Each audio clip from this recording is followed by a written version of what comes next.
Hello, everybody, and welcome to another edition of Wanted Dead or Alive. I'm your host, Dr. Tom Pritchard, and today we're going to be talking with a man I've known for quite a while now, the big cat Curtis Hughes. Curtis, thank you very, very much for joining us today. Man, I tell you, it's great to be here, man. Well, it's great having you, as I said before. Let me ask you right off the bat, what's your first memory of watching professional wrestling and made you fall in love with this business? Man, I tell you, one thing I love about professional wrestling, that's sitting around talking about it. And the main thing that got me interested in professional wrestling is, a little fella growing up in Kansas City. And in Kansas City, they had a little territory that Bob Geigel ran, and Sonny Myers and Pat O'Connor, the old timers. And they had a channel that used to come on in Kansas City called Channel 41. And every Thursday night, they would be on live on TV every Thursday night. And as a little fella, watching it growing up, I used to watch Harley Race, Rufus R. Jones, Pat O'Connor, Sonny Myers, Bulldog Bob Brown. I mean, I can go on and on and on. And all these guys back then, used to work, different than what they do now, where it was like believable, you might say. Yeah. Where when you look at back then, when I looked at these guys on television, I was really believing what I was seeing. And I was like, man, he looked like he just killing this guy. Man, I'd like to do that one of these days. And, the more, and I used to watch, Harley Race and Rufus R. Jones go at it. I mean, they used to go at it, brother. And they get the freaking color working. And they had a long angle that they ran. But that particular angle that I saw Harley Race and Rufus R. Jones. I don't know. I'm pretty sure you heard of Rufus. I know You Rufus, probably went yes. through Kansas City a lot too. Very much. You're in that era. Yeah. And so, because I pretty much, was up under Rufus's wing when I started. Yeah. And so, man, let me tell you something, man. So once I got to an age to where, because I wanted to do it. That's what got me interested in watching wrestling, what I just explained. About watching, Harley Race and Bulldog Bob Brown and Rufus R. Jones and those cats like that, Omar Atlas and Pat O'Connor. I can go down the line of old timers, that was there when I was coming up, and so that's what lit a fire up under me that wanted to be a wrestler. So, as you're watching along now, did you play sports in school? Yeah, yep. And my earlier years, I started in sports. Around the sixth grade, that's when I really started getting into sports. My brother Preacher, that's his nickname. Yeah. Him and my two older brothers were already into sports already, and I was just a little flabby kid. You probably find that hard to believe, but I was just a little flabby kid that had no muscles, a little young cat. Everybody starts somewhere. And so my brothers and them, they were already working out and training to be football players and tracksters and things like that. And I was like the, younger guy, sixth grade. But, I didn't know how to do push-ups and stuff like that. So one day, my brothers, we was all playing in the park, and I went to my brother Preacher, and I was like, can you show me how to do some push-ups? Show me how to do some sit-ups and pull-ups, the whole 9 yards. So he took time to start showing me how to do push-ups and sit-ups and just started working out, right? And so the more we did that, and then one day he introduced me how to lift weights. He introduced me how to lift weights. Then I started going to the little school. They had the little weights back then. It wasn't fancy like it is now. You know how the dumbbells used to look, and the string on the daggum, pulleys, all that old school stuff. But it worked for what they had back then. And so anyway, they showed me how to start working out and lifting weights and stuff like that. And so once I got to the seventh grade, which was junior high school, I started getting into more sports like, track and wrestling and football. Now, my seventh grade year, they wouldn't let me play, but they let me practice on the football field. Oh yeah, Kansas. Why was wouldn't they, different. why wouldn't they let you play? I was too young. Oh, okay. Yeah, see, you couldn't get on the team until you was an eighth grader. Oh. Okay, seventh grade, yeah, we'll let you practice, which didn't make no sense to me. Yeah. But that whole year, even though I was doing practices, they had let me be a manager. Manager with the water and the stuff. Manager, whatever the boys need. You feel me? Right. And so through all that, I was still going through the practices and everything. And then when I turned eighth grade, then I was in there. Then I started playing football, and I was already on the track team. I was already amateur wrestling. So I started all that back then. But I just got better and better. And then being that my brother showed me how to train. And on top of that, I used to read those magazines with the Atlas guy. I forgot his name. With the black and white page. Charles Atlas. Yeah, that dude. Yeah. I used to read his old magazines that I used to see, at the gyms, and I'd be like, "What is this?" And I used to read that stuff, look at the pictures and all this, and just try to read what the heck he was doing to get in shape and stuff like that. And so, with all that, I just started doing this stuff, working out and hitting the weights, and I noticed my body started changing, see? Because remember earlier I said that, I was just a flabby little kid, didn't have no muscles, just looked pathetic, But then once my body, you're young, your body's growing, it's starting, the hormones starting to work and everything's changing. And my body started changing with the workouts and stuff like that. And I noticed that I was starting to get stronger, and my ability and agility was getting better. And I noticed my brothers were going like, "Man, you catching on this pretty good." But here's the thing that was different for me is I kept doing it, I didn't get lazy. I just was hungry about it. But in the back of my mind, I wanted to be a wrestler. Even at that early age, man. I tell people this, because I've been training people and stuff like that, and I've been trying to explain to people, I just didn't just decide to be a wrestler when I was freaking 30 years old. I decided to be a wrestler when I was a little bitty fella. Yeah. Even when I was in high school, just messing around on the football field, acting like a wrestler, doing stuff, just practicing stuff that I thought I was doing right just from watching it on the television on Channel 41 in Kansas City. Acting like Harley Race, acting like Rufus R. Jones, the way he used to talk and do his promos, talking about the black-eyed peas and collard greens and barbecue neck bones, stuff like that, talking like he was a country boy, but it was getting over, though. That kind of stuff right there stuck in my mind.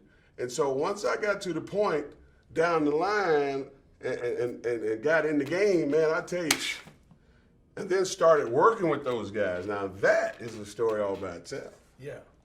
Well, so you're going along, you're lifting weights, you're getting stronger, all the way through high school. You played football, and then you went to college. Right. So did you play football in college? Yes, I did. Now in high school, because I got to say this because I was All-American. Yep. All right. I played 3 sports in high school. I was a 3-sport All-American: wrestling, track, and football. I was highly recruited as a football player. Yeah. I was a blue chipper. I was a McDonald All-American. I was a Parade All-American. I can go on and on. Now, back in them days, if they would have had that Under Armour All-Star game, I would have been in it. Right. Because I played in 2 All-Star games already, which was the Big Brothers All-Star game and the Shrine Bowl. Same thing as the regular Shrine Bowl, where you see on TV, where you got the college Shrine Bowl and you got the high school Shrine Bowl, and they cover everything. They'll fly you to St. Louis to go to the burn hospitals, stuff like that. Yeah. They've been doing it for years, And out of that whole deal, you get your T-shirt, you get the jersey that you play in, and you get a group picture with the team and the whole 9 yards, and they feed you, and you go in the banquet and the whole 9 yards. And I used to look forward to it. I did it like every year because I was on the All-American team every year. I was that good. And so with that, I got highly recruited. I was recruited by all the major colleges in the freaking country, all of them pretty much.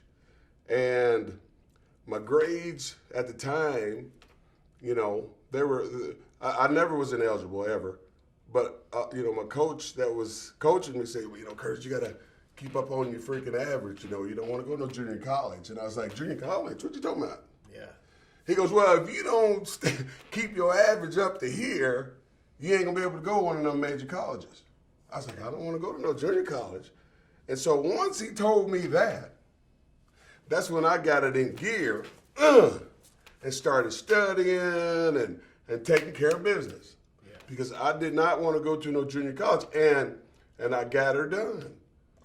I made my grades. I ended up going to a major school. Now, I said I was highly recruited.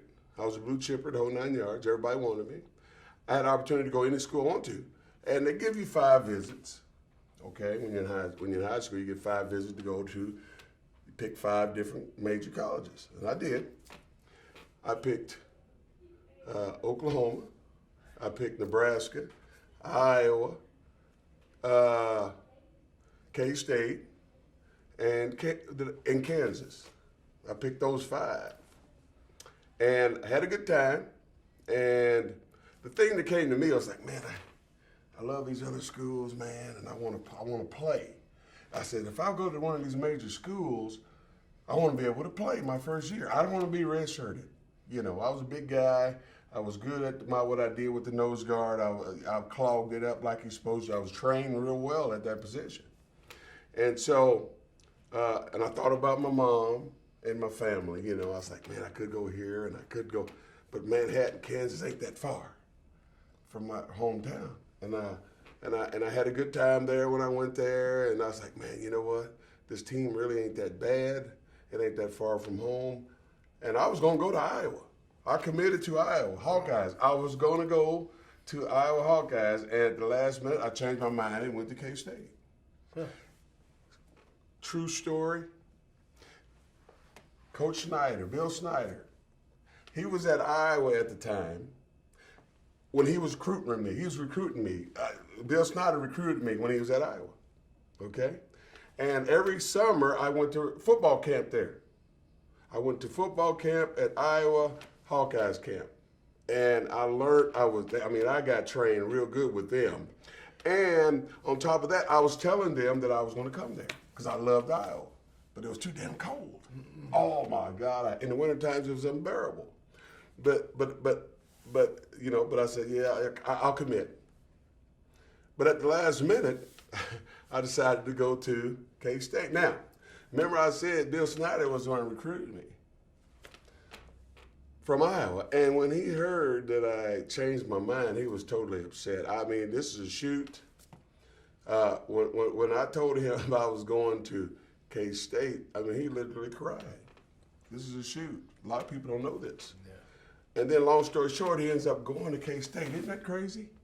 He ended up going to K-State to coach. Yeah. And so, being that said, we was never close after that because of that fact, because I committed, it was a mistake on my part because the same day, the next year, Iowa went to a bowl game and won the Rose Bowl. Now, I could be wearing me a Rose Bowl ring if I would have decided to go to the school. Now, sometimes it bothers me.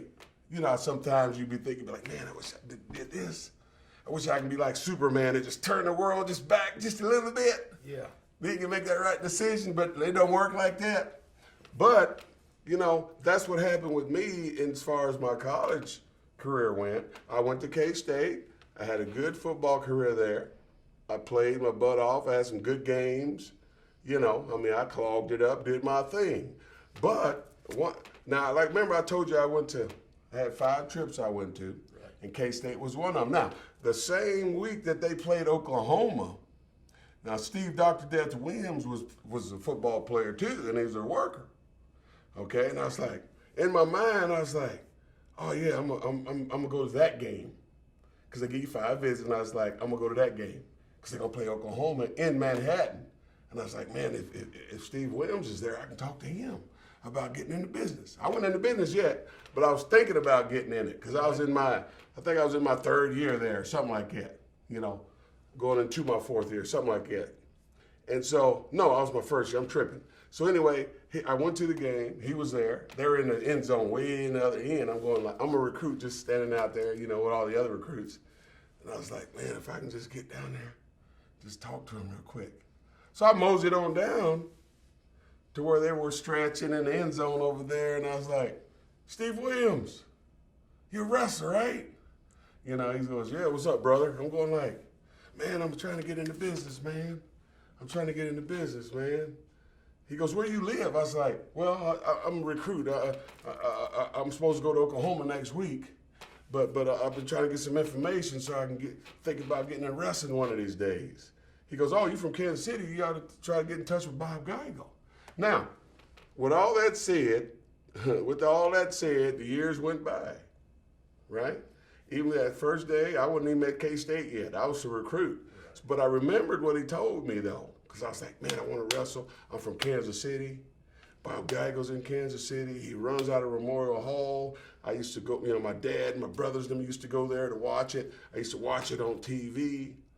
All right? I mean, it's weird how things fall into place. I did my football career, right? And before I got done with my football career, my college days, I already knew I wanted to be a wrestler. So I went ahead and ordered my gear. I ordered my boots, my tights from K&H. Yep, K&H. That's where I got it from. Yeah. I got that information. Who did I get that? I can't remember who I got that information from, but I found it from some other wrestler. I can't remember exactly where. I don't know if I got it from going to Memorial Hall and marking out, because I just stand by the way. You've been to Memorial Hall, ain't you? Yes. Yeah. You know how you come up that ramp out the dressing room there, and you got the stage and all that. I used to stand over there a lot and just marked out, Yeah. And I used to try to talk to Rufus and Holly Race and all them, just try to get some info, But I was a big, good-looking kid, so they didn't kayfabe me that much. You know what I'm saying? And Bob Geigel knew who I was because he followed my athletic career, being I was from Kansas City. And he was checking me out because I was thinking about going to Iowa, see? So I didn't know this at the time, but once I got in touch with Bob Geigel, he goes, I already know who you are. Because I had called, I don't know what happened, man, but I got in touch with Geigel some kind of way. Because I remember they had the 910 pin address. Right. You remember that old address, 910 pin? Yes. And they had a phone number, and I called him one day.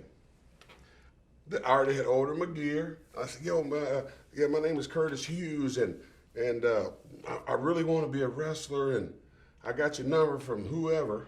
Can't remember who it was, because it's been so long ago. Right. And I was like, I was trying to see if, about who I need to who I need to talk to get in the business. He goes, how you doing, Curtis Hughes? I know you. He called me my whole name. I know who you are, Curtis Hughes. I'm going like, I'm freaking out going, oh, you do? He goes, oh, yeah, you're a great athlete. You're a great football player. You're a great athlete. You almost went to Iowa. I wish you would have went to Iowa, though. He goes, I'll be glad to help you, right? And he goes, where do you live? I was like, well, I live right down the street from Memorial Hall, off Freeman. He goes, I'll tell you what. You come up to the Memorial Hall, because that's where we trained at. You come up to Memorial Hall on such a date, and bring some stuff with you so you can do some stuff. Well, I didn't know at the time that we was gonna start that day. Right. I thought he just wanted to talk to me because I was like, man, I know I'm gonna have to pay something. This ain't gonna be no freebie. I know I'm gonna have to. I didn't have no money. I'm fresh out of college. I ain't even, I ain't got no bread. And so anyway, because this is all after the college thing was over, right? And I'm coming to Kansas City, and I'm trying to go learn how to be a wrestler. And I got in touch with him, and I called him and set the thing up. So anyway, long story short, I go to Memorial Hall the day he told us. And I went in there, and I didn't have a clue. I didn't know if, I was like, is anybody else going to be here or what's going on? Because he didn't really tell me it was going to be a training session. So anyway, I get there early, anticipating what's going to happen. I didn't want to be late. Didn't want to mess up my first day, didn't get no wrong impressions there. You know how it works. Yeah. And so nobody's there yet.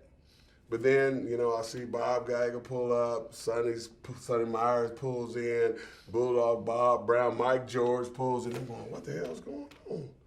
Right? I'm saying, I'm looking at all these freaking stars I used to watch, and I'm freaking out. Right? And so finally they get out and they go into the front because it was a side door. You've been in Memorial Hall, because you know how you go to the side door, all the boys went in? Yep. Well, they went to the front so he can come and unlock the back door. I didn't know that's what they were doing at the time. So anyway, they finally come to the door, and the guy goes like, hey, Curtis Hughes, how you doing? I'm going like, how the hell do you know that's me? I ain't met him yet, So he says, come on in, and I went in, and the ring's already set up. And so he says, yeah, we were sitting there talking, and he goes, I tell you what, you're a good-looking athlete, and because at that time, the older guys are getting ready to just weaning them on out because they're getting too old now, and times are changing, right. The way guys are working has changed, and so forth and so on. He goes, I tell you what, you just come in here this day, and we're gonna train you, we're gonna get you started. And I was like, well, how much is it gonna cost me? He goes, don't worry about that right now. Don't worry about that right now. So basically what he was doing, because he had a couple other guys show up, other young guys show up too. Right. A guy named Big Steve Ray and T.C. Carter and a few other people. And so, long story short, I got trained without paying. I got blessed to get trained by one of the respectable old timers in the business that used to be the booker. Everybody, Bob Geiger and Sonny, those guys. Sonny used to ref a lot. Of course, he was a worker too. Right. But Geiger used to book gigs. You know that he used to bring guys in and just put big shows on. Outside of Gus Karras, because I don't know if you heard of Gus Karras. Oh, I know Gus Karras. Yeah, because he used to run Kansas City territory. Yeah. See, we talking old school, and some people probably don't have a clue who the hell I'm talking about. No, but they will. A lot of people will. Okay, good. But I was around that era of people coming up. So when I watch wrestling today, okay, and say if we got a room full of young people, and I'm watching this and I'm going, my God, that's terrible. What did they do that for? Yeah. And they're freaking loving it, right? Yeah. But here's the deal. They don't have a clue of what real working is. I tell people that all the time. Hey, yeah, things change in the wrestling business, but it's old school that got it to this point. In my opinion, Yep. old school was got us to this point today. Because I tell people, if you don't keep old school alive, man, ain't nobody gonna be there to watch you wrestle. And I believe that to the core of my soul, man. And so that's the reason why I teach that way. It's embedded in my freaking soul, man, just from being taught by Bob Geiger. And Sonny, man, this is how you sell something. How damn it like I tell people, you can work this finger right here, you can have a match just working this finger if you do it right. Right. Most guys are so in a big hurry, right, to do stuff because they get impatient, thinking the fans ain't gonna, catch on to what they're doing, they're gonna and go to sleep. Well, hot damn, you can't, you know this, you can't always be doing stuff all the time. Right. You got to work something. And like I've been doing, I didn't see shows that were to where I was so pathetic with it. I'm going like, who's the heel? Who's the baby face? You understand? Yes. So that's what I want to get entertained like that. If I go to a wrestling gig, it's just like for me from day one of watching wrestling. I want to be entertained like that. I don't care if it's 2017, man. You can't just get in there and flip-flop with no psychology. And a lot of people work like that. Excuse me, let me rephrase that. Do stuff like that in the ring. Yes. Yes. And it drives me crazy. Now, somebody asks you opinion. Hey, man, you think you can watch my match? Right? I tell people this. If you don't want no hard criticism, you don't want to ask me. Because I'm going to tell you the truth. I'm not going to lie to you. Oh, yeah, man, you are awesome, brother. Keep it up. and then you go out there and do the same damn thing and you don't get a job, what are you going to say? Well, so-and-so said I was doing pretty good. Mm-hmm. You know, they fall for all that stupid, foolish garbage, man. You know? So with all that said, you know, I mean, you know, Bob Geigel, man, you know, Lord rest his soul, man, and Rufus R. Jones and Holly Race and freaking Mike Joe. I mean, I can go on and on. If it wasn't for them cats, you follow me? Mm-hmm. Haystack Calhoun, man. I mean, you know, Danny Little Bear. I mean, man, they were all the Stomper. Yeah. All those guys were at my time of growing up who I used to watch to make me say, man, I want to be a wrestler. That's what I want to do right there, you know.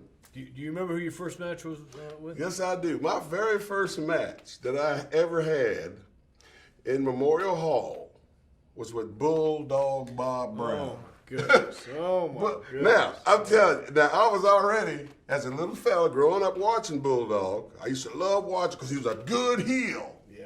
He was a damn good, ugly, looked like his gimmick heel. Okay? And so when I had the opportunity to have a match with him, okay, he taught me some stuff early in the match. My first match with him, I messed something up, threw me out, got a freaking chair, hit me on the back with it. Said, don't do that no more, kid. Listen to me. Because I was trying to be in a hurry, right? And that particular night, that very first match I had with Bulldog Bob Brown, I learned a lot in that one match. We didn't do much. I was way bigger than him. I looked better than him. It didn't matter.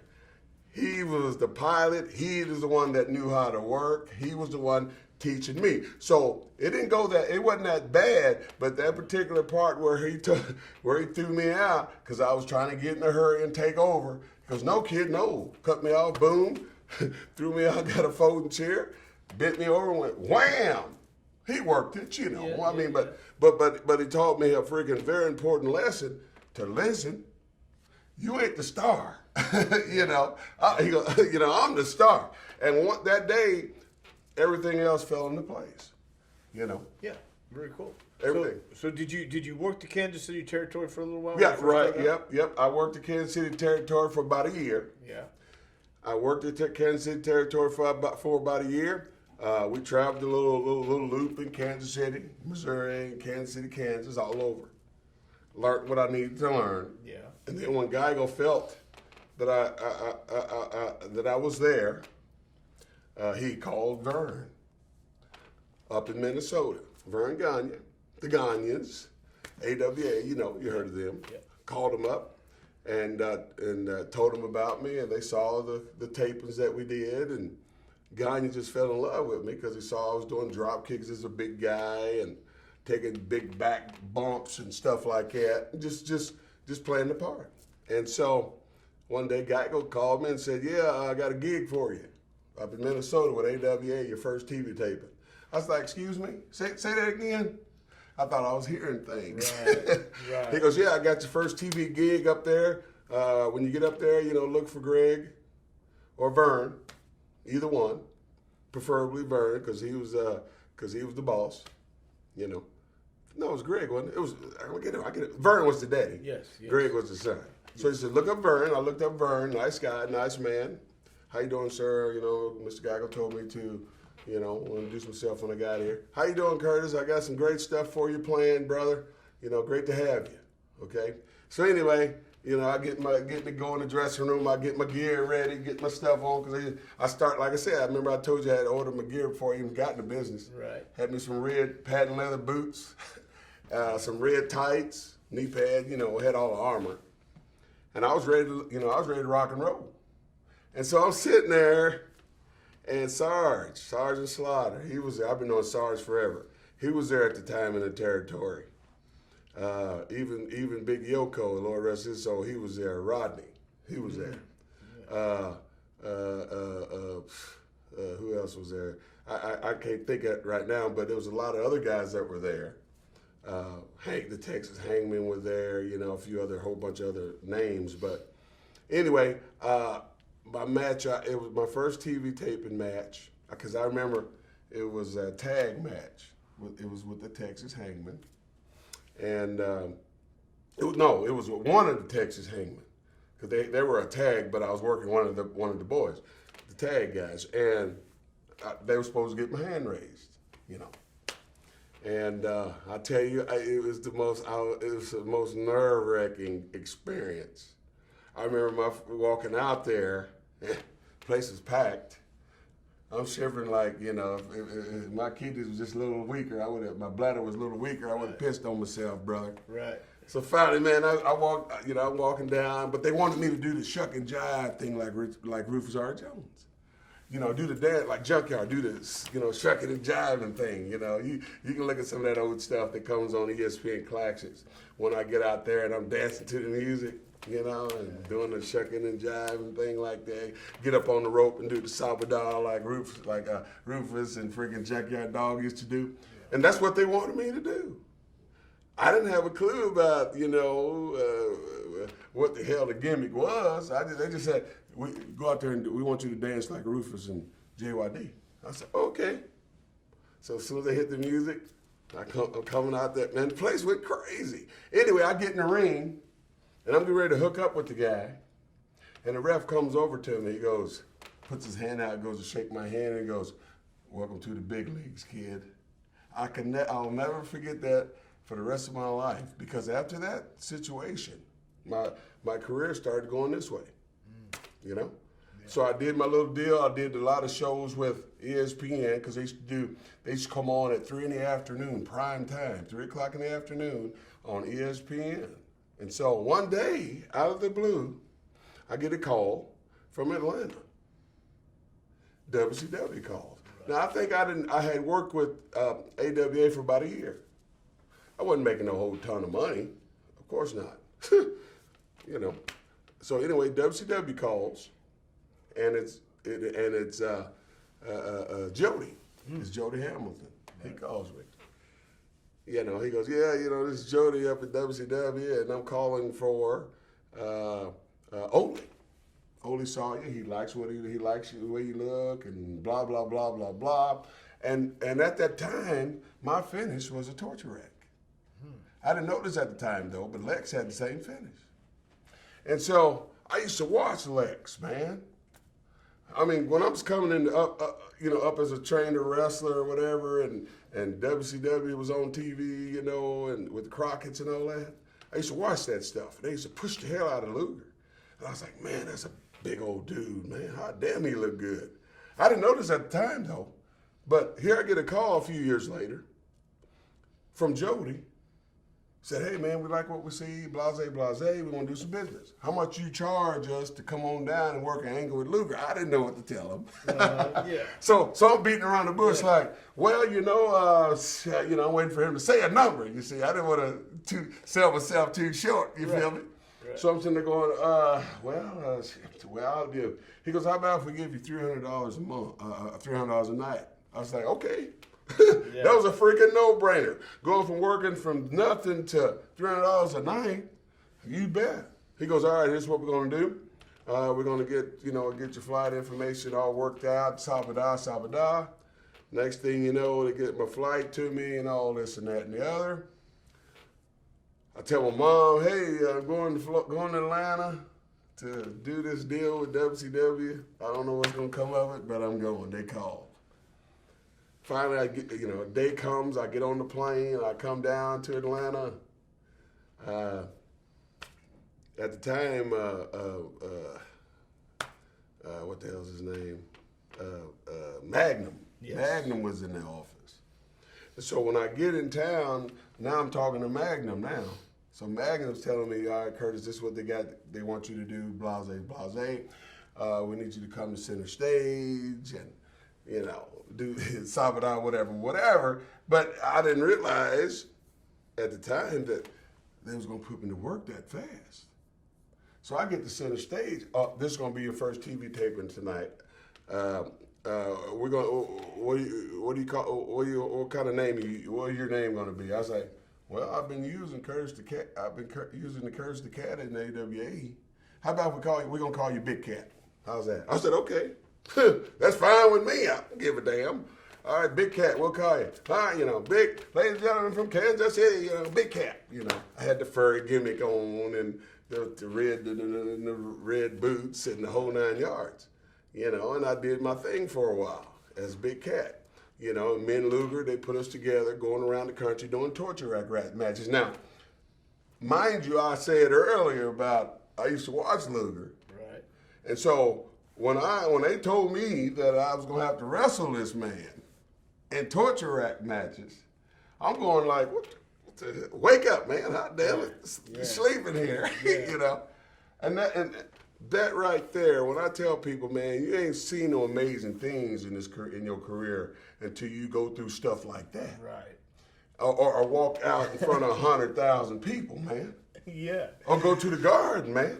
Yeah. I mean, because I never thought in a million years that I'd be over in Tokyo Dome. Right. I mean, because when WCW was hooked up with New Japan or whatever, they used to go over to Japan and they used to do shows at the Tokyo Dome. And my first gig over there in Japan was with El Gigante. You heard of him, big old 7-foot guy. He ain't with us no more.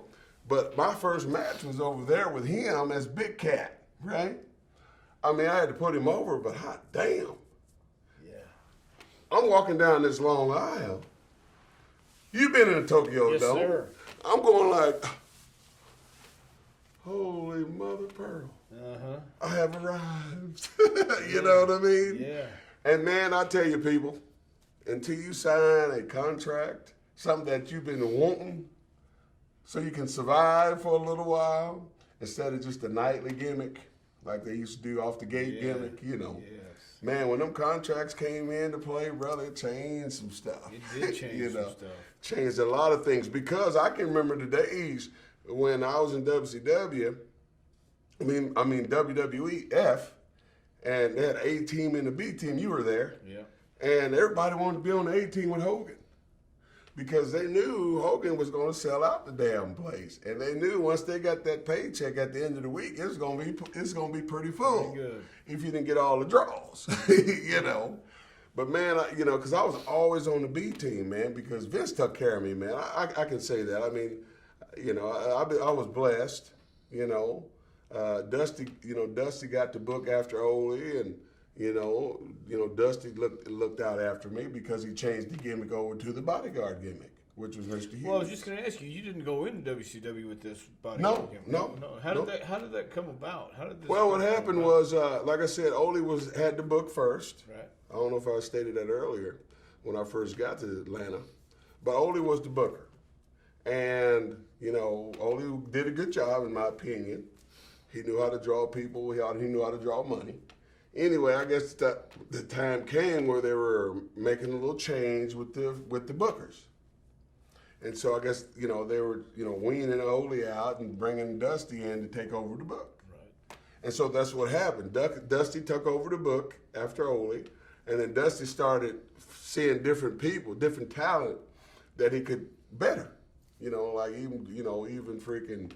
The guy that played the Little Richard gimmick, what the hell's his name? Oh, Mark Merrill. Yeah, Mark Merrill. Yeah. Because Mark used to be a jizzobber, see, and so he took Mark and turned him to a star with the freaking Johnny B. Bad gimmick.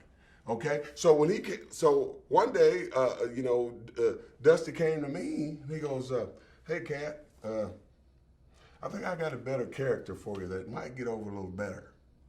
I was like, oh, "Yeah, whatever." He goes, you heard of Big Bubba Rogers? I was like, yeah. The bodyguard gimmick? He goes, yeah. He goes, how you feel about doing that gimmick? And I was like, so you want me to, dress up like that? I'm sitting there talking to him. He goes, do that, but put your own little twist to it. Which he let me let the reins go on the gimmick. Right. And so I looked at Bubba, and I was like, okay. He comes to the ring, he's got the hat and the jacket and the shades and suit and tie and the whole 9 yards. But when he got to the ring, he pretty much took everything off. And I was like, okay, if I'm supposed to be this big, bad SOB bodyguard, I got to figure out a way to keep the shades on. I can't take off my gloves. All I got to do is take off my hat and my jacket. Everything else stays on, right? Right. And so I tried the sports strap, the strap you put around here to keep the glasses on. And every time I take a big bump, they'd fly off. My shades would fly off. I'm going, ah, damn it, that ain't going to work. But I was like, the gimmick is the shades. I got to figure out how to keep these shades on. And so I used to wear the black electrical tape, right? Duh. So I'm going like, well, hell, black electrical tape stretches. So I was like, let me try this. So I took some electrical tape, and I ripped the piece, and I put it like this, and I took the glasses off, and I tipped the ends, and then I put the piece on the inside so it wouldn't pull my hair off. Right. And then wrapped the ends with more tape. Then slapped them on. Man, they were tighter than the dickhead band. And every time I took a bump, they would not come off. And that was the trick. Now, I used to sweat like a Hebrew slave, okay? I used to sweat like crazy up there in that ring, brother, because I was weighing over 300. Yes, yes. And I had all them clothes on. And my freaking glasses used to fog up, and I couldn't see nothing, right? So I'm going like, how in the hell am I going to fix this problem? Yeah. And I said, something went off in my head, ding, ding, ding, defogger. Because I used to put defogger on my windshield, on my car. And I was like, well, let me try some of this defogger I got in the trunk. So I got a little bit out, put it on a napkin, and rubbed it on the glasses, right? Had a match, went in there, put them on, had a match. They did not fog up at all. So that was the trick of keeping my the tape was the trick of keeping the glasses on, the electrical tape. And the defogger kept me from going blind in there because I couldn't see a couple of times. Because I remember I was choking Luger one day and I couldn't see a damn thing. I was looking up under my shades like this because I couldn't see. Because I was going to hit the rope, tell them to hit the rope, move, nut shot, boom. Man, I said, man, I can't even see. I should do something else. But I did it anyway because people would pop on it, 20,000-seater people. Right. So I hit the rope, he moves at the last second, nut shot, the place went nuts, right? But after that night, that's when I freaking put the gimmick over my freaking glasses, and I could see from my own point on out. But that's how I had did the shades gimmick and the gimmick that this Mr. Hughes gimmick. That's all Dusty, man. Very, very cool. Very, very cool. Besides Luger and WCW, who else did you have a big angle with? Yep. Well, I left WCW because Luger was the biggest one I had to angle with. Okay. And then after I left WCW, I ended up going to WWF in '93. How did you get that call? Who called you to go to WWF? All right, well, what happened was, when I was in WCW, I used to party like a rock star. Yeah. Everybody Who did. Yeah. And so, I did, drugs, cocaine, drink and stuff like that. And so, at one time in my life, I was like, man, I got to stop this stuff. I'm trying to go to WWF.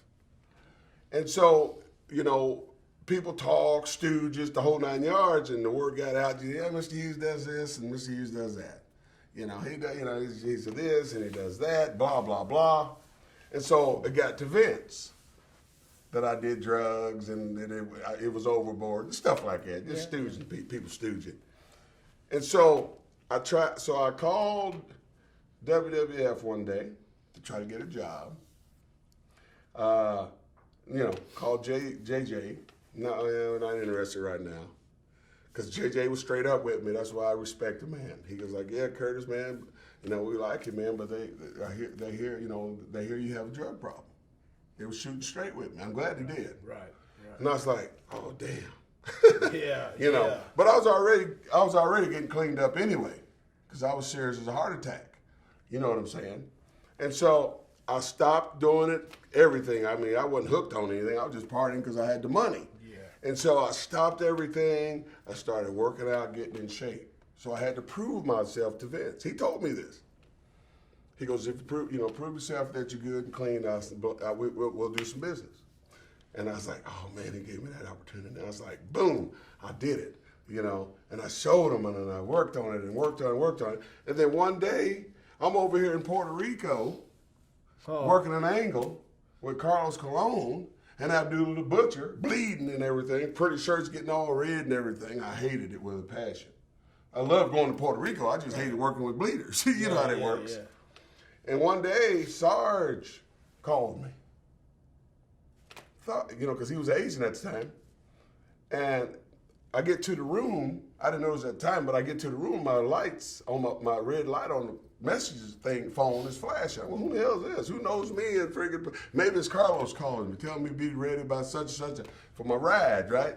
Didn't think none of it. So I called, hit the button, and yeah, I had a message. Yeah, hang on just a second.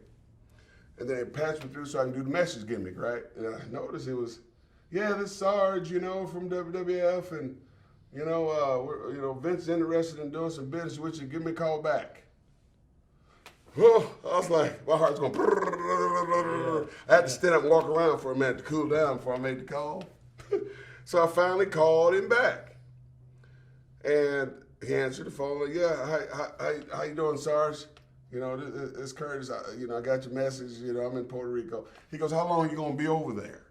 I was like, well, I'll be leaving tomorrow because I'm done. It was a Saturday when he called me, and I was like, I'm done.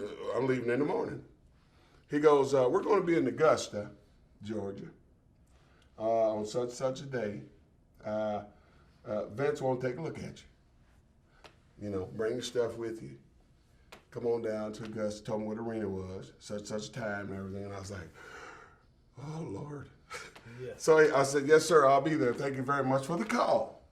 Boom. Man, I jumped up and praised the Lord, you wouldn't believe. So anyway, that day came, and I went there, got dressed, met Vince, talked to Jay, talked to everybody. Right. And they said, all right, this is what, we want you to go out there and help. We got an enhancement guy for you. Go out there and do your thing. Now, this is my first time in WWF, so I'm like a newborn baby in the freaking pen. I didn't know who to trust. You know what I'm saying? Oh man. So I'm going like, damn it, man. I need to ask a question, but I don't know who to ask. So I just took a chance on it. Went in the back and asked a couple random guys. Hey man, this is my first gig, and what I need to do out there to get a job. They go, well, if I was you, I'd go out there and sell and bump for the guy and stuff like that. I'm going like, now wait a minute now. I was trained by Bob Guy. Yeah, okay. He always told me to protect yourself now. I ain't no damn fool. So that went through here and here. I'm going like, these guys ain't being honest with me. So anyway, long story short, I thought about it and I was like, wait a minute. Okay, they brought me in for a tryout here. They want to look at me and see what I can do. Because they want me to work in my gimmick, see. This is what I was working. So apparently they want me to get over as Mr. Hughes. Right. Not just some jabroni. That clicked in my mind. So, and then when I saw who they were handing me to work with, I said, oh, this is an enhancement guy. He's supposed to do my thing. Yeah. So we went out there, man, and I was like, I was calling, watch clothesline, watch drop kick. I mean, I was doing my stuff, getting over, you feel me? Yeah. Watch the freaking, choke slam. I mean, I was doing power slam, doing all that stuff, pulling them up, 1, 2, pulling them up. I was like, don't kick out. And so the ref said, all right, go home. Yeah. And so I just gave him a big power slam because I hadn't come up with my finish yet. And no, I did. I had my own finish already. The sidewalk slam, that's what it was. Yep, that's what I did. Yeah. I gave him my finish. 1, 2, 3, picked him up, threw him out, did my thing, did my heel game, don't touch me, blah, blah. I get back to the gorilla position, and oh my God, JJ's going crazy, going like, good job, great job. I'm going like, oh, I guess I must have did something right. Yeah. So anyway, he goes, go get dressed. Vince wants to talk to you. So I go get dressed, put my street clothes back on. I'm thinking, man, they didn't like what I did. Shoot. I'm not going to get the gig. So I go get dressed. I go to Vince's office in the arena, JJ's in there with us. And Jay goes, we like what we saw. Curtis, you're a good athlete, you played the gimmick real well. And then Vince said a few things. He goes, tell you what, go put your stuff back on. We're going to do your first TV tape starting tonight. We'll have all your stuff in the FedEx to you in a couple days. The contract, the whole 9 yards. Right. We're going to pay you this much. And I was like going, I'm telling you, the feeling I had that day. Yes. Yeah. It was like, I won the lottery. Yeah. So I called. I called my mom, man. I called my mom. I was like, I got another contract. At least a year, anyway. You Now, know. did they tell you that we want you to work with the Undertaker on this? Wait a minute now. Oh yeah. Go ahead. I'm sorry. Now, Yeah. okay. So after I started doing the TV tapings, man, started getting over, man. I mean, and one day, Vince came to me and goes, you know how to cut promos, Curtis? I'm going like, watch. What do you want me to say? He goes, just cut a promo for me. And he just threw out a random working name. You working so and so. Do a promo for me, 30 seconds. And I just, you know what Vince asked me? Why come they didn't let you do promos in WCW? I was like, because Luger was the star, because I was the freaking bodyguard. I didn't say nothing. That was the gig, you know, because I was with Harley Race and Luger, you know, and bodyguard and stuff like this, standing there looking mean. So when I started doing stuff for WWF, and Vince was like, yeah, you're going to talk all the time. Even though I had Harvey there with me as a manager, they let me talk. Be a character. And then one day, I'm in the back one day, and Vince comes over. Come here, Curtis. He goes, we were having a 6-man. It was me, $1 Million Man, and IRS. We took on the Nasty Boys, Kamala. It was Nasty Boys and Kamala. Oh, yeah. Okay? In the dressing room, Vince was like, y'all come up with a finish, let me know what it is. Can I say that on this thing? Yeah. Oh, yeah. Oh, okay. Yeah, no, we're good. Yeah. Okay, I had to make sure. Yeah. So Vince said, y'all come up with a finish and let me know what the finish is before y'all go out there and do the match. So we're all talking in the back, blase, you know, habada, sabada. All right, so we're going to take it on you, Curtis. Hey, no problem with me. So anyway, Vince comes in. Hey, Vince, we got the finish. All right, what is it? Yeah, you know, we're going to do the sabada, whatever, and we're going to put it on Curtis. Vince says, no. I got plans for him. You have to put it on somebody else. All right, no problem, boss.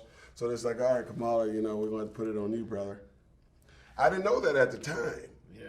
And then the next TV we did, Vince was like, all right, let me talk to you for a second.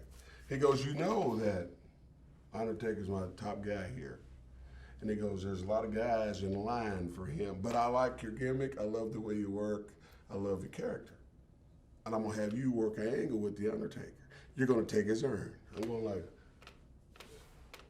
and you're going to leave them both laying in the ring. I'm going like, no, this kind of been damn real. There's going to be some balloons and firecrackers going off here in a second. You know what I'm saying? Yeah. He goes, no, it's not a shoot. This is a shoot. You're gonna beat him up, take his urn. Nobody's ever did that. He goes, I believe you guys can have a good angle. I believe you guys can have some good matches. He goes, here's what's going to happen. You're going to take his urn. You're going to beat him down with it. You're going to leave him and Paul Bearer in the smack dab on TV now. It's TV. It's online. Yes. I'm going to leave you, Paul Bearer and freaking Undertaker in the ring. He's not going to raise up. That's what he said. He goes, he's not going to do his gimmick. You're going to take his urn. You're going to steal his urn. I was like, oh, damn, am I ready for this? Now, here's the deal. You know, just like Hogan, everybody wants to work the star, brother, because it's the money man. Yeah. So you got all these guys in line to work the money guy, right? This guy don't work out. Okay, next. Yeah. This guy don't work out. All right, next. So they took me, okay? I mean, I'm just getting there, man. So Vince took me from way back yonder and went in front of everybody else. Uh-huh. So there was a lot of haters at that point. Think so? Yeah. I mean, a lot of haters. So, yeah. Because, to get to The Undertaker, all these guys had to put me over. They had to get my hand raised now. Because I had to get over. So people could see, okay, he's a bad SOB, he beat so-and-so. You know how it works. Oh, yeah.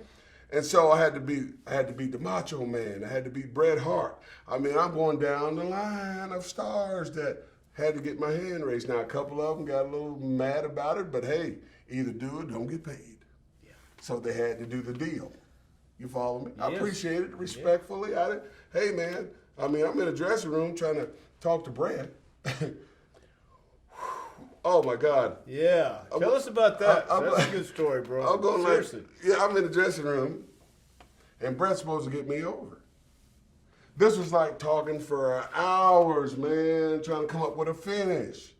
And they told us what they needed us to do. They needed him to do this, man. And I'm sitting there going, what else finish can we do? I mean, I'm going like, because I'm respecting him because he's a veteran. See, I respected the hell out of Brett because he was the man, brother. He was the man. I mean, he was a working machine. I used to watch him all the time. And here I am having a freaking match with him, and he's got to get my freaking hand raised, and we're in the freaking dressing room debating about what we're going to do. I mean, whatever he wanted to do, I didn't give a damn. But they wanted to get my hand raised, so I couldn't fight about that. I was like, well, they want me to get my hand raised. What do you want to do? So finally, here comes one of the agents in there. You guys come up with a finish yet? I'm just sitting there just like, talk to him. I mean, I'm whatever. You understand? Yeah, oh yeah. 'Cause I'm not trying to get no heat here. I'm not trying to be the prick. So long story short, finally we went out there and had a match. Okay, I don't know what they told him or whatever, but we started doing. Things just changed all of a sudden. Then we started riding together. Me, him, and Owen. We started getting along because I guess he figured, the kid ain't so bad. Right. I started respecting me a little more because I'm not just gonna go out here and just beat you up, dude. No, you're the star here in my eyes. You just don't realize it yet, but you don't get it. This is like a dream come true for me. Right. So whatever you want to do is fine with me. But I don't want to get fired because I'm not doing what the boss say. You follow me? Right. Oh yeah. And so with that said, man, we went out there and did business. Yeah. And it turned out we had some great freaking matches, Now, I can tell you a thing back in WCW days where when I first got there with Luger, I forgot to mention. Because remember I was telling you we had the freaking same finish, which was that torture rack gimmick. And here we are going around the world. This is our first match on tour, our first torture rack match on tour. Somewhere up around Charlotte some damn where, right? I got a match with him. I get out there. We start having a freaking match. I'm the heel now. But I noticed when I do something to him, he ain't selling my stuff. I throw a punch, he didn't even sell it. What the hell's this? Give him a big boot, he ain't selling. What the hell's this? Right? So I take a powder. I'm going like, oh, damn it, man. 20,000 seater, man. The place is rocking. So I freaking call the referee over there and went, yo, ref, tell Luger to sell for me, man. I'm here to do business with him. I said, if he don't sell, tell him I'm going back to the dressing room, man. He can count me out. So ref acting like he's, checking him and telling him what I just said, right? So finally, I come back in to see if he want to do some business with me, right? Nope. So anyway, I tried to do what I could until the time ran out. Then we went home. And, he got the torture rack on me, and that was it. When we got back to the dressing room, okay, because I was like, man, I'm not going to show these people I'm no punk. Even though I'm a new kid on the block, I was trained better than this. So I said to myself, damn, I got to confront this big mother. You know what I'm saying? Yeah. But I'm a man, just like you. Yeah, I said, hey, man, I'm a man just like he is. I ain't got nothing to lose. He ain't going to kill me. So when he gets back to the dressing room, I said, yo, Luger, man, let me holler at you for a minute, bro. I was like, look, man, Dusty brung me in to get you over, okay? But this ain't gonna work if you don't work with me, man. I was like, we got some more freaking matches to do on this freaking gig tour we got working here. On this torture rack gig, we had like about 10 more shows to do on that freaking torture rack gig, man. And I was like, dude, if you don't work with me on this, something's gonna have to give. Somebody gonna lose their job, and I don't want to do that. I'm trying to make a career out of this stuff. Yeah.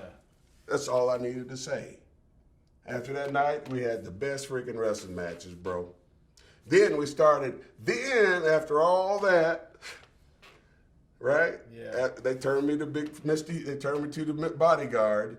Then they stuck me with him. Now, that's where things get a little crazy. So here I was working with him, going around the world doing torture matches. Then bookers changed. Then Dusty came in and got the book. changed my gimmick, threw me with Luger as the bodyguard. I helped Luger win the heavyweight title. You know, it's all working on that. But still, I'm the one toting the belt, walking down the belt to the ring. He's got, carrying it. So doing all the dirty work. Let's put it that way. Right. You know, Harley's the mentor guy, the manager, the brains of the outfit, you might say. But hot damn, man. Then, on top of all that, we was going to do an angle. They were talking about, Dusty was talking about doing a freaking screw job. Me, screwing Luger. Then me and him was going to fight again as the bodyguard, Mr. Hughes, and total package Lex Luger. They was going to put the belt on me. A lot of people didn't know that. They was going to fight me. I was going to work Luger, and they was going to put the strap on me. I don't know how long it was going to last, but they were going to do that because we were thinking about drawing some money. It's like, okay, this freaking bodyguard guy turned on this freaking boss. Boy, that ought to draw some paper. Now, I'm telling you, that's how brilliant Dusty was. Dusty was one of the most brilliant. He's like Vince up here when it comes to wrestling, brother. Yeah. I mean, I don't give a damn what people say. Yeah. You can say all the bad things you want about the man, but hot damn it, he knew wrestling. Yeah, he did. He helped my career. Like I tell his son all the time, man. When I see him around, his son Cody, I was like, one for your dad, my career wouldn't have went this way, brother. Yeah. I mean, it would have just was flat. You see. Yeah. And so, Dusty used to mess with me all the time. He goes, boy, you kind of remind me of Lawrence Taylor. He used to call me Lawrence Taylor all the time. Hey, yeah. He said, you look like Lawrence Taylor, because I had the box working, the whole 9 yards. And I was like, well, at least I'm on his mind all the time, So, right. So, so The Undertaker, that was my other great accomplishment, just working the angle with freaking him, man. I mean, with Mark, man, we used to have some freaking. One thing I loved about working with The Undertaker. What's that? Is he'd freaking sell for you. He'd let you beat the hell out of him. Because he already knew he was going over. Right. And he knew the people was going to freaking follow him, see? But if you was a good heel, right, he'd get you over like a son of a gun. I mean, he got me over so damn good. I couldn't believe some of the stuff he did for me in that damn ring. I was like, he called something. I said, you want me to do that? He called something. I said to myself, you really want me to do that? Even when I tucked the urn and I'm sitting there hitting him in the head with it, he goes, harder, hit me harder, cat, hit me harder. And the thing's already starting to bend. When I first got that urn, it didn't have no dents in it. Yeah. But I'm sitting there going, he goes, harder. I'm going like, God damn it, I'm hitting you harder. I don't know if you watched that, but I hit him about 20 times. Yeah, I've seen it. I've seen it, yeah. Yeah, I hit him about 20 times, but they edited it out. It looked like I hit him just 3 times. Yeah. Because it looked like I'm going down, then I'm holding it up like this. I hit him way more than that. That's how all those dents got in there, in that damn thing, But anyway, that was it. And then that first run came to a screeching halt real quick. What happened there? Well, what happened was, before like I told you earlier when I was in WCW, I did drugs. And so I guess, sometimes that stuff kind of carries behind you because people think something go wrong. Oh, he must be on dope, right? Yeah. So anyway, one day I was hanging out with this rat, and I picked up this rat and was out partying. I wasn't doing no drugs, I was drinking. Right. And like a fool, I fell asleep in the room. And when I woke up, I heard the door close. I was butt naked, so I was like, I got up and I went right up and checked my pants real quick. Hot damn it. So she took all my freaking money. I had about $500 in there. She took all my freaking money. Left the jewelry though, but she took the wad. I'm going, hot damn it. I was like, man, now I got to get a freaking draw, right? I had got a draw the night before, $200. So I wasn't going to get no another draw, right? Yeah. Anyway, I ain't got no freaking money, and I used to drive a lot too. But this particular time, I had a rental car, but I was with Harvey at this time. We were both riding together. And I was like, God damn it, I ain't got no money. What I'm gonna do? So I'm going around knocking on doors, right? Hey man, you think you can let me hold $50 till later or something like that? I didn't tell him I got robbed. I mean, I was so embarrassed, Right. I just figured, yeah, I'll pay you later. I shouldn't have to tell you what I need it for. I just need just loan me $50 until I get another job. Anyway, somebody stooged it off that, Mr. Hughes is going around knocking on people's doors, man. He was wanting to get drug money and stuff like that. Anyway, they did a piss test, and it was all the work because they don't test that damn fast, and I wasn't doing anything. Right. You follow me? So I pissed in the freaking cup, and that same night they said, yeah, we want you to go home, and Vince will call you later. I was like, what? Whoa, what y'all talking about? Oh, damn it, I ain't did nothing. All it takes, this business is something else, brother. You got enough stooges going in after your boy. They going in for the cutthroat, brother. Because they was already hating on me because I was freaking working the Undertaker, man. Right. You understand? Oh, they was already pissed off. You understand? So they were trying every angle they could to get me out that driver's seat, brother. Uh-huh. I'm shooting here. I never told this story, man, but people stooged me out of that job my first time there in '93. Yeah. Because I should have been there longer than that. Me and the Undertaker should have ran a little longer with that. Well, what'd they find on the drug test? They told me they said I was dirty, but I know in my heart I wasn't.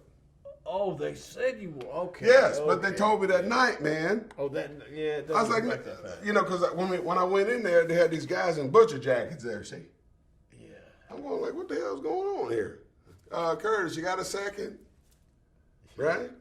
No, I was already riding with the Hearts, and they go, yeah, Curtis, they need to talk to you. And I went in there and they said they need you to fill this up. Vince wants you to pee in the cup. I'm going like, all right, give me a second. So I went out and I was talking to Brett and Noah, and I was like, man.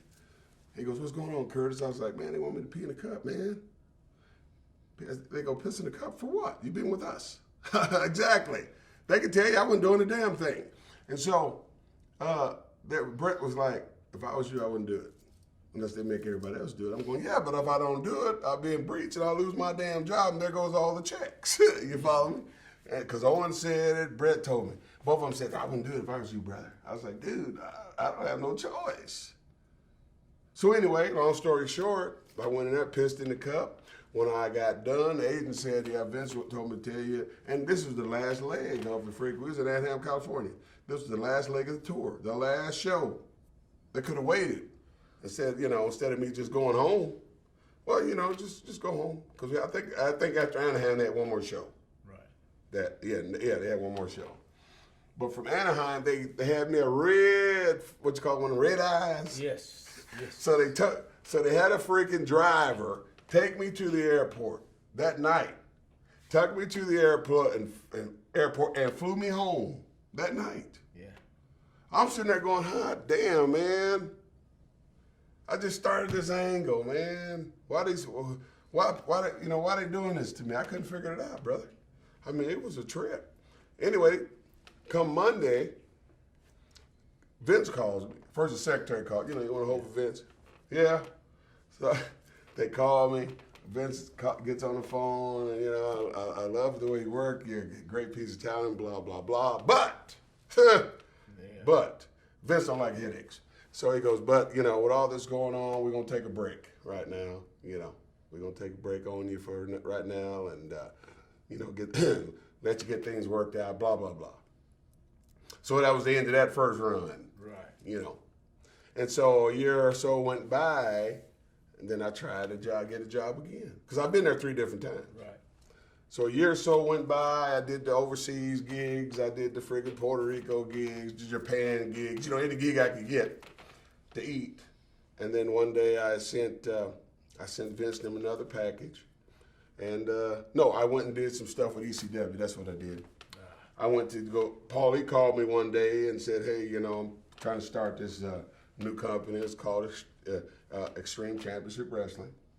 You're one of the first guys that I'm calling to ask, see if you wanted to do it, one of the stars and all this. And we talked about some money, and we got agreed on that part, and boom, it was a done deal. Started going up to Philly and doing TV tapings, At the time, they had, Taz and Tommy Dreamer and the Dudley Boys and, people you see around today.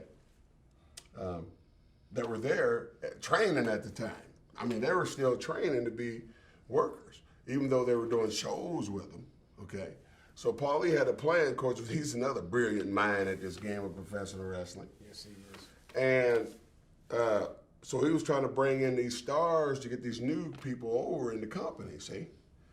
The ones he wasn't paying a lot of money, he's trying to bring in the stars to work with these people, get their hand raised, make them somebody. You follow me? Yeah. And so he was having me work people. I mean, he kept my gimmick strong, but then when I got in the ring with somebody like, you know, Mikey Whipwreck or something, he wanted me to get him over. I'm a worker, okay? I'm a businessman. Right. But hot damn it, I just left WWF. I just got off TV taking the Undertaker's urn. I'm not going to get on your TV and get beat by this nobody kid. It's not going to happen. I'll work with the guy, but hot damn it, but I'm not going to give him a 1, 2, 3 that easy, dude. Right. You know, it's not going to happen. And so me and Paulie went at it for a few minutes till he understood where I was coming from. And once he understood where I was coming from, then we got along great. Because I guess he was trying to see if I was a fool or a dummy or whatever the case. Oh, see if I was still on drugs, see if I really needed this gig. Yeah. I didn't give a damn about my career because I wanted to go back to freaking New York, brother. I wanted to go back to freaking Connecticut, you feel me? Yeah. I wanted to go back and get some more of them WWF checks, you follow me? I was not going to come to this little bitty company and get freaking killed. And get your career killed, man. Burn it.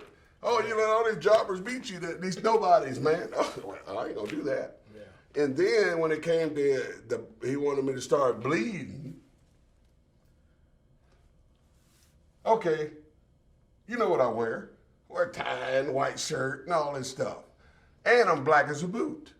So the color ain't gonna look too good on camera. You ain't gonna be able to see it if you're sitting way out yonder in the damn bleachers. You ain't gonna see me freaking dripping, man. So one day Paulie was like, yeah, I need you to get some color. He, you know, I was working with one of the freaking Bruise brothers. Because one of them supposed to have hit me with a chair and they wanted to get some color. So he was on me and I was like, all right, I'll do it. You know, I gave him a little scratch, but you couldn't see it. Right. It was trickling, you know, just a little trickle. And so, you know, we did the match and I get to the back. And I'm, you know, and later on looked at the freaking match and I was looking, I said, yo, look, Paulie, man, look, see, you can't even see the freaking color, man. There's no need for me to get no color. Now, if I was a white guy with blonde hair, it'd be perfect. It'd get over because folks can see it from way back yonder. You know what I mean? Uh-huh. I mean, you know, and then all of a sudden, things started changing a little bit as far as what they were doing. You know, they were starting doing some crazy stuff, see? Yeah. I was like, oh, no, I ain't going through no glass, man. Oh, no, I ain't going to let you hit me with no damn fluorescent light. You got your damn mind?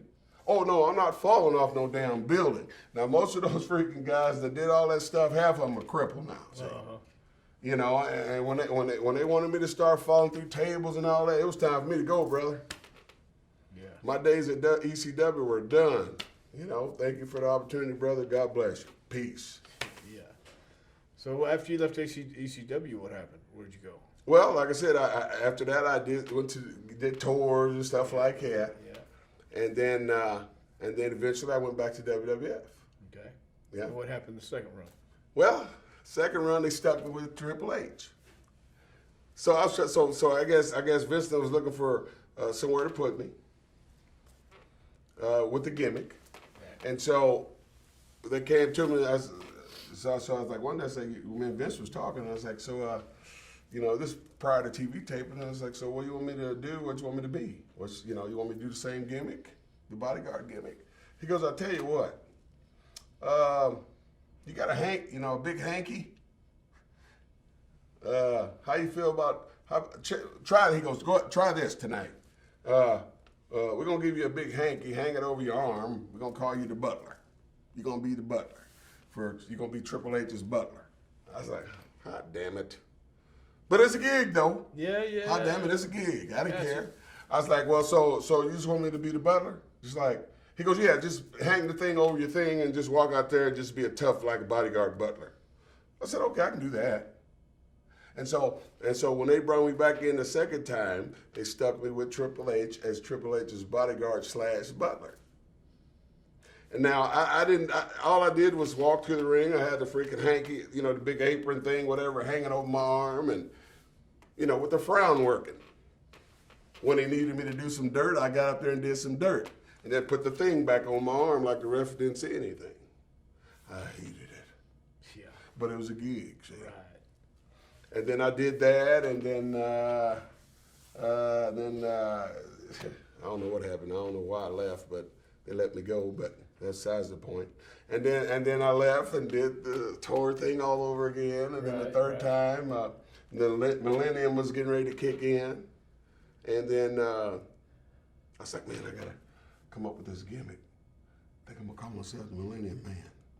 So I had this outfit made. This lady made this outfit, put Millennium on there, Millennium Man, and had the hat on, had the MM up there, Millennium Man, and I was jacked to shreds, brother. I mean, I had started working out and lifting weights and hitting the steam room and the Stairmaster and was eating good. And I mean, I got in shape, brother.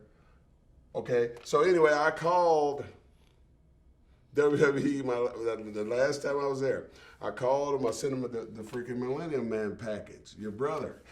He calls me back. He goes, yeah, Curtis, we got the package, man, you look great. First thing he asked me was, you ain't on the juice, are you? This is a shoot. I asked him, he'll tell you. It's like, yeah, are you on the sauce? I was like, bro, I'm not on anything. I'm clean as a church freaking whore, man. You understand? I'm not on anything. I mean, just imagine you seeing me and I've been 300 something pounds. Right? And all of a sudden you saw me again and you see veins and freaking muscles sticking up everywhere, right? So right off the bat, this guy looked like he owned something. Mm-hmm. Anyway, they said, all right, this is what we need you to do. Tom was like, this is what we need you to do. Bruce, this is what we need you to do. We need you to go get a physical, get a piss test, drug test, and send it to us. All right, I did all that, sent it to them. They didn't buy it, so they flew me to Connecticut. That's when I saw you that day, remember? Yeah. So they flew me to Connecticut. I took a piss test, drug test, physical, whole 9 yards.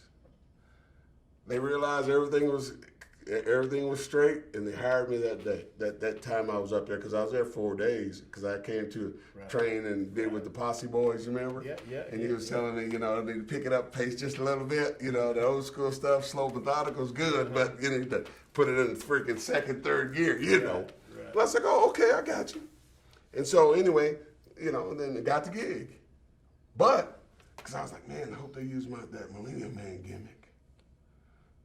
Come to find out, I was like, well, what are you gonna, what are we gonna do? You want to use the same gimmick, or we're gonna put you with Jericho. You're gonna be Jericho's bodyguard. Hey, it's a gig, brother. And so I was like, so y'all want me to still do the bodyguard gimmick, right? They go, yeah, but but we're gonna stick you with Jericho. So one day I was like, yo, Jericho, man, where you get them shirts at, brother? Because I was like, I'm your bodyguard, so I want to kind of look like you a little bit. He goes, here, you can have this shirt, that silver one that you used to wear. So he gave me that one. And I was like, I went to the seamstress down there, the ladies at the sewing machines. I said, yeah, you think you can cut the sleeves off and take this up for me because I can show my guns and everything? So they cut the sleeves off and got me right and got all greased up and pumped up and walked out there, and everybody was like, who in the hell is this big old black guy? They didn't know it was me yet until they started talking. It's like, damn, that's Curtis Hughes? No, they ain't that same guy. Because everybody thought I was on freaking juice, and I wasn't. I was clean, brother. Yeah. And then I pulled a muscle and a quad working the freaking Dudleys, and that was the end of that party. So when you left that time, did you just go back to wrestling independents, or is that what Yeah. When I left that last time, I started doing the independents, and then this guy named Frank in Atlanta, his buddy of mine, Rocky King, knew he was looking for somebody to train at the school in Atlanta called WWA4. And so he had called me. He goes, hey, Cat, I know this guy is looking for somebody to train at this school. You want the gig? You can talk about money later. I was like, yeah, because I wasn't doing anything. Hell, I need to make some money. So I called the guy back, we talked, and went on over there and checked the place out. He hired me, and I started doing my thing. Now, when I started there, wasn't nobody there because all the other students had left with the other trainer. Dummies. So when I started there was nobody there.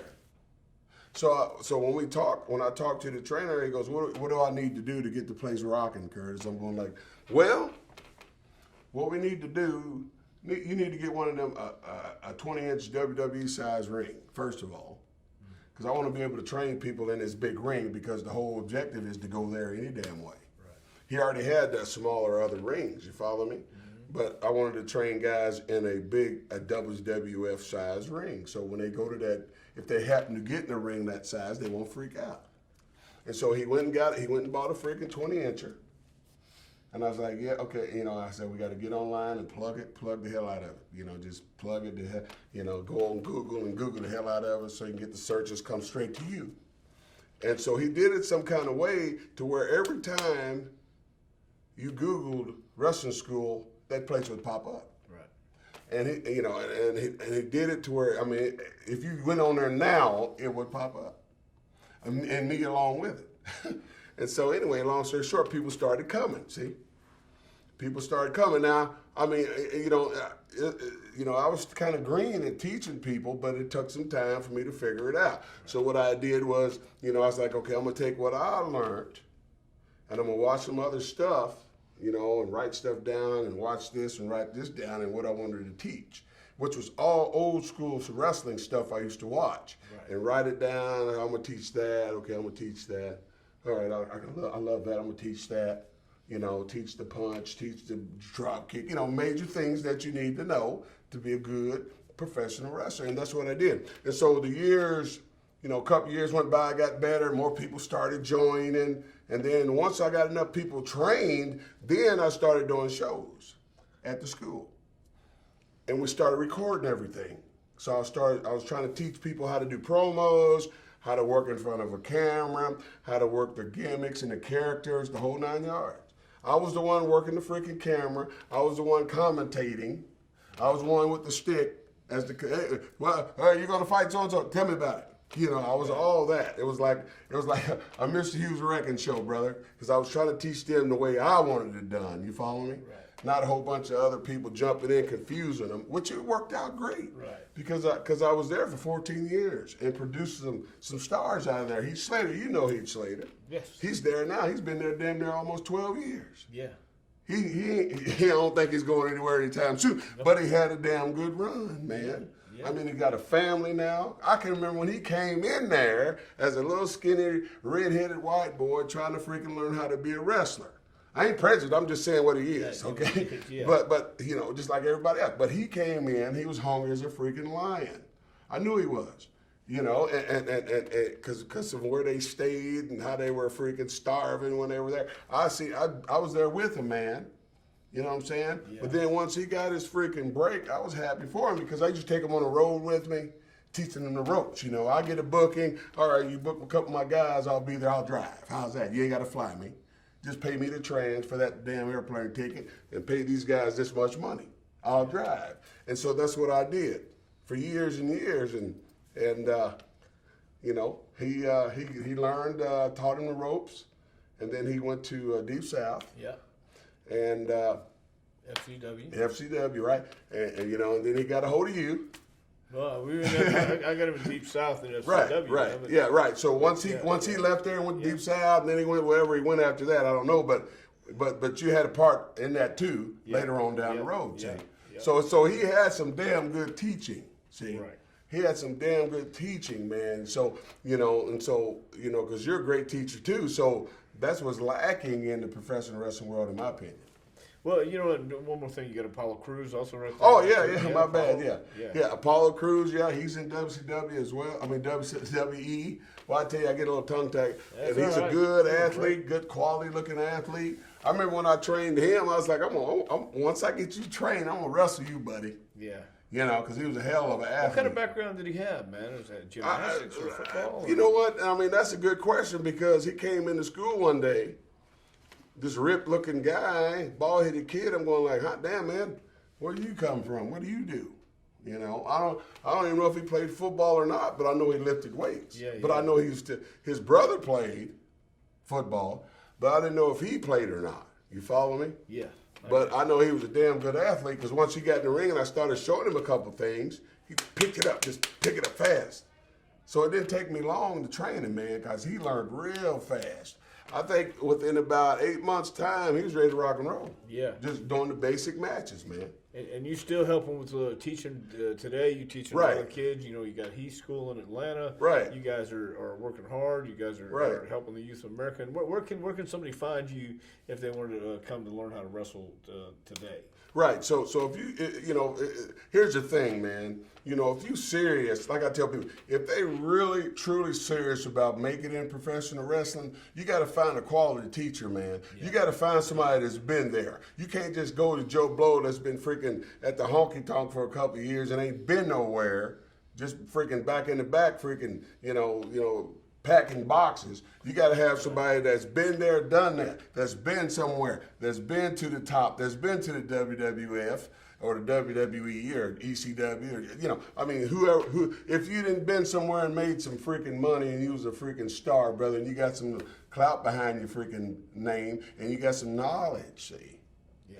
A lot of guys don't look at it like that. You want somebody to teach you the wrestling business with some knowledge. That is pertaining to what you do in the ring, what you do outside the ring, how to freaking cut a promo, how to freaking do business with a freaking booker or a promoter so it don't screw you out your freaking money. I mean, all that stuff. How to work on your characters, how to cut a damn promo, how to freaking tell a story in the ring instead of just getting in there. If you want to do some stuff like that, I can show you how to do that. Where can they find you? You can go to www.facetofacewrestling.com. The phone number is 678-209-6868. Heath Slater, like I said, I trained him. He's on the TV right now in the WWE. Apollo Crews as well. And then Ring of Honor, Jonathan Gresham, I trained. Hell of a worker. Forgot about John, yeah. Okay. Kiera Hogan, she just got signed with Impact Wrestling. I forgot Antoine Brewer, he's down at developmental in NXT in WWE. Right. He's a referee. So you got to look at that. Like I tell people, when you look at a trainer, where have people gone that he's trained? Yeah. I'm not just talking about the indie scene here, see. Yeah. You got to look at it like this. If I train somebody and you say, hey, man, I want to try to make it in the business, who I need to call? Who's been somewhere? How many people has this guy trained that's been somewhere? You follow me? Yeah. That's how you got to look at it. You can't just say, well, he's cheaper, he's close to home. You're just hurting yourself. Because wrestling, I tell people, is like dog years, brother. It goes by like that. Yeah. You start one day, next thing you know, you're freaking old timer. Yeah. But you see, a lot of people got everything messed up. They thinking that, well, I can just be an indie wrestler. I did not get in the wrestling business, be no indie wrestler, brother, for 30 years. And not have a pot to piss in and win and throw out of later, except some new hips and some new kneecaps. Yeah. Very nice. Mr. Hughes, I got to say, this has been one of the best we've done so far right here. Thank you, brother. I mean that was sincerely. You've been Appreciate tremendous. it. Thank you very much. We'd love to have you back, man. Thank you, man. I tell you, I love doing this stuff. I love the business. I love talking about professional wrestling, folks. Like I said, you want to be a professional wrestler, go to facetofacewrestling.com or 678-209-6868. Thank you very much for watching Wanted Dead or Alive. We'll see you next time. Thank you.